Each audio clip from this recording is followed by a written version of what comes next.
네, 황보선의 출발 새 아침 4부 시작합니다. 더불어민주당 의원들이 현직 판사에 대한 탄핵 추진하고 있습니다. 이낙연 대표까지 탄핵 제안서에 서명했고요. 자, 오늘은 이 이슈 관련해서 좀 더 자세히 살펴보겠습니다. 구자령 변호사 안녕하십니까? 네, 안녕하세요. 구자령 변호사입니다. 예, 지금 그 임성근 부장판사죠? 그 사법 행정권 남용 의혹 받고 있는. 예, 맞습니다. 이제 국회 탄핵소추안 오늘 발의되는데 이거 내용이 뭡니까 구체적으로? 예, 임성근 고법부장판사가 재판 개입 의혹으로 수사와 재판을 받았는데 이게 사법농단 사건 연루됐던 혐의였습니다. 예. 그중에 대표적인 사건이 박근혜 대통령의 세월호 7시간에 관한 보도를 했던 산케이 신문 가토다스야 서울지국장에 대한 명예훼손죄 재판에 개입한 혐의입니다. 재판 개입이요? 예. 예. 네. 당시 중앙지법 수석 부장판사로 재직했던 임성근 부장판사가 박근혜 대통령의 세월호 7시간 행적에 관한 추측성 기사를 써서 명예훼손 혐의로 재판에 넘겨진 산케이 신문 서울지국장에 대한 사건 재판 담당부에 이제 담당 재판부에 예. 관여를 해서 판결 방향 설정, 판결 문구 수정 이런 데 이제 관여를 했다. 이게 직권남용죄에 해당한다. 이런 혐의로 재판을 받았던 겁니다. 예. 근데 1심에서는 직권남용에 해당하지 않는다. 이런 이유로 무죄를 선고받고 지금 현재 항소심 진행 중인데요. 예. 법원에서 무죄 선고를 받기는 했지만 법리 무죄를 선고한 것이지 재판 개입 사실관계 자체는 인정을 했습니다. 예. 그래서 이게 무슨 말이에요? 예. 그러니까 그 재판 사실관계는 개입은 다 네, 사실관계는 다 인정이 되지만 법적으로 평가했 그런 이제 법리 무죄라고 표현하는데요. 네네. 그런 걸. 예. 그래서 재판 개입 행위가 법관의 독립을 규정한 헌법 규정을 위반한 것이다. 1심 판결에서 그래서 6차례에 걸쳐서 법관의 독립을 침해하는 위헌적 행위라고 언급은 했습니다. 이제 네. 그러면서도 형사상의 죄는 아니다. 이제 이런 식으로 판결을 했던 건데 예. 그래서 이제 이탄희 의원이 주도해서 헌법 위반이 인정되었음에도 불구하고 퇴직하고 전관 변호사로 활동할 수 있도록 그대로 두어서는 안 된다. 이러면서 이제 탄핵을 추진하고 예. 지금 이게 이제 가결이 가시화되면서 이제 급부상한 이제 논란이 되고 있습니다. 예. 자, 그러면은 뭐 보니까 그 이낙연 대표도 150명 안팎의 그 공동 발의자 이름을 올린 걸로 좀 들었습니다. 그러면은 네, 맞습니다. 이게 탄핵안이 실제로 이제 국회에서 가결이 된다면 이것도 헌정사상 최초 아닙니까? 예, 맞습니다. 예. 법관의 탄핵이 과거에 2차례 더 문제된 적이 있기는 하지만 국회에서 가결된 사례가 없습니다. 네. 앞에 두 사례를 보면은 1985년에 유태흥 대법원장이 불공정 인사한다 이런 문제 때문에 탄핵안 발의됐지만 부결된 사례가 있고요. 예.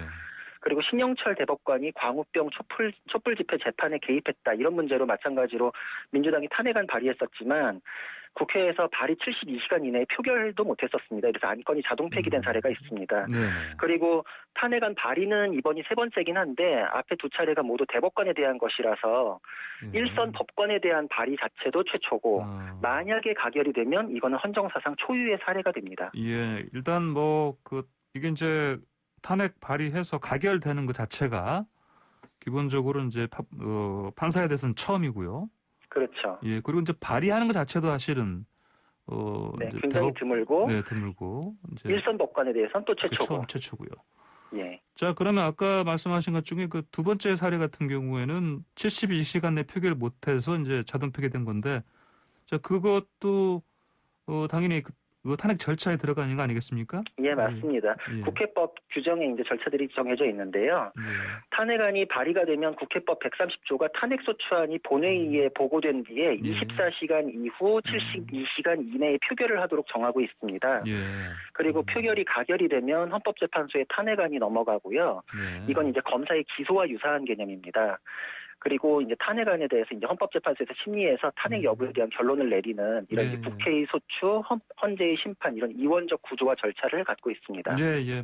보통 우리 재판하게 되면 이제 검찰에서 검사가 기소를 하고요. 네. 이제 법정에 올리고 그러면 이제 법정에서 이제 재판부에서 이제 판사가 판결을 하는 건데 여기서 이제 검사의 역할은 국회가 하는 것이고 그렇죠? 가결해서. 예, 정확합니다. 그럼 예. 탄핵 소추하는 것이고 그다음에 이제 그게 이제 헌법재판소 넘어가서 이제 재판을 하는 것이죠. 예, 맞습니다. 의결 정족수 국회에서 탄핵 의결 정족수 어떻게 됩니까? 법관에 대한 탄핵안은 국회 재적의원 3분의 1 이상의 동의로 발의할 수 있습니다. 예. 지금 이제 숫자로 환산해 보면 100명입니다. 예. 그리고 의결에는 국회 재적의원 과반수의 찬성이 있으면 됩니다.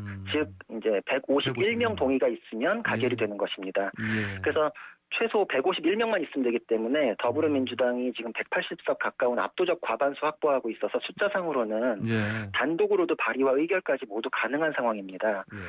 여기에 뭐 단 하나의 변수는 당론으로 결정한 것이 아니다. 그래서 이탈표가 있을 수도 있지 않냐 뭐 이런 의견도 있는데 네.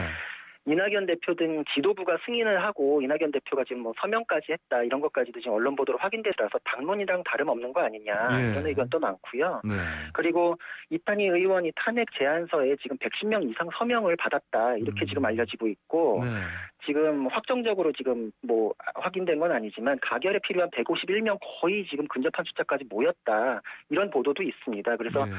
지금 뭐 발의 단계부터 가결 가능성이 이미 확인된 거 아니냐 이런 말까지 나오고 있습니다. 그러니까요. 이미 탄핵 제안서 110명 이상 했으면은 이분들은 당연히 그렇죠. 당연히 이제 찬성 투표를 던질 것이고요. 예. 뭐 그러면은 뭐 이게 150명까지 겨우 이제 변수는 이제 41명인데 네. 뭐 이렇게 많은 표가 이탈할까요, 근데? 그래서 이제 통과 가능성을 굉장히 높게 보고 있습니다. 그러니까요, 이제. 자, 그러면 이게 이제 그렇게 돼서 이제 국회에서 탄핵 의결을 해서 소추가 되면 헌법재판소에 넘어가서 이제 그쪽에서 이제 그 정족수는 어떻게 됩니까? 헌법재판소 재판관이 9명인데요. 예. 그중에 7인 이상 출석하고 6인 이상이 탄핵 의결을 하면은 탄핵이 됩니다. 이게 정족수가 굉장히 높은 수준입니다. 그렇군요. 예. 예, 헌법재판소에서 이제 법률에 대한 위헌 결정할 때도 똑같은 정족수를 규정하고 있거든요. 예. 그러니까 탄핵에 대해서도 동일한 정족수를 규정한 거는 이게 굉장히 높은 수준이고 결코 만만치 않은 수준이다. 이런 걸 알 수 있습니다. 예, 그래요. 자, 그러면은 그 이탄희 의원이 탄핵 추진 배경 설명하면서 제약 없이 전관 변호사로 활동하고 다시 공직에 나가게 그대로 둘 수 없다. 이렇게 언급했습니다. 그럼 탄핵 이 결정이 나면 이런 제약이 생기는 건가요? 그러면 이런 못하게? 예, 맞습니다. 예. 변호사법에는 변호사 결격 규정을 두고 있는데 탄핵이나 징계 처분에 의해서 파면된 자는 5년간 변호사 결격이다. 이렇게 규정을 하고 있습니다. 그래서 탄핵될 경우에는 5년간 변호사가 될 수 없고요.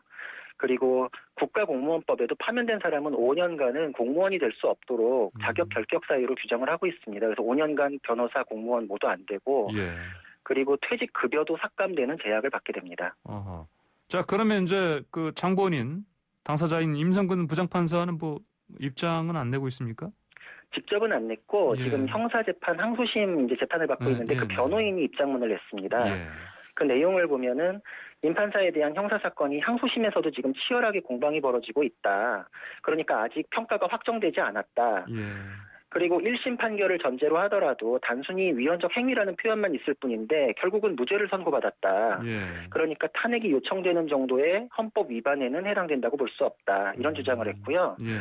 또 이제 하나 덧붙여서 탄핵 여부 가리기 위해서는 국회법에 따라서 법제사법위원회에 회부하고 조사 절차를 거쳐서 사실조사 선행해야 한다. 이런 네. 주장도 하고 있는데 네. 이건 이제 사실조사 작업 하는 동안에 최대한 이탈표 많이 발생하기를 바라는 그런 입장 아닌가. 예. 또 그런 절차가 진행되면은 임 부장판사 지금 임기가 이달 말까지거든요. 예. 그러니까 기간이 이제 얼마 안 남을수록 실익이 적어지는 탄핵에 대해서 좀 부담을 느껴서 이게 지금 스스로 좀 힘이 빠지지 않을까 이런 기대를 담은 주장으로도 보입니다. 예, 그렇군요. 이제 트럼프 미국 대통령도 사실은 이제 임기 끝났는데, 네. 예, 탄핵 그 소추가 지금 진행되고 있지 않습니까? 그렇죠? 미국이랑 또 우리나라랑 그 탄핵에 대한 사례가 좀 달라서 그런 면이 있습니다. 미국에서는 그 이후 임기 이후에도 또 심판을 했던 경우들이 전례가 있더라고요. 예, 근데 우리나라는 이게 좀 굉장히 없는 사례라서 그러니까요. 좀 다르긴 합니다. 예, 가보지 않은 길을 가는 거네, 완전히. 예, 맞습니다. 자, 그러면 임 부장 판사 측에서는 법제사법위원회 조사를 거쳐야 한다 이런 주장도 하지 않았습니까? 네, 맞습니다. 예, 이게 진행이 될까요? 진행이 안 될 것 같습니다. 이게 네. 국회법에서 법제사법위원회의 조사 절차를 본회의 의결사항으로 정하고 있지 반드시 거치도록 하고 있지는 않은데 네. 지금 민주당 쪽에서는 수사재판 통해가지고 내용이 확인됐다. 그걸 근거로 탄핵 진행하는 거다. 이렇게 하고 있기 때문에 예. 국회에서의 조사 절차는 시간만 보낸다. 아마 그러는 동안에 이탈표 생기거나 기류 변화에 따라 가지고 좀 더 부담이 가중될 수 있다. 이제 이런 고려를 해가지고 아마 네. 속전속결로 조사 절차는 생략하고 표결로 들어가지 않을까 이렇게 예상이 됩니다. 그래요. 이제 임성근 부장판사 측 입장문을 보면 헌법 위반과 중대한 헌법 위반을 구별해서 이야기하는 것은 헌법재판소의 심사 기준과 연결된 문제다. 이렇게 보면 되겠습니까? 그러면 어떻게 보면 예, 되겠습니까? 정확합니다. 맞습니다. 말씀하신 대로 이게 입장문 자체가 헌법재판소 심사 기준을 염두에 둔 발언으로 보이고요.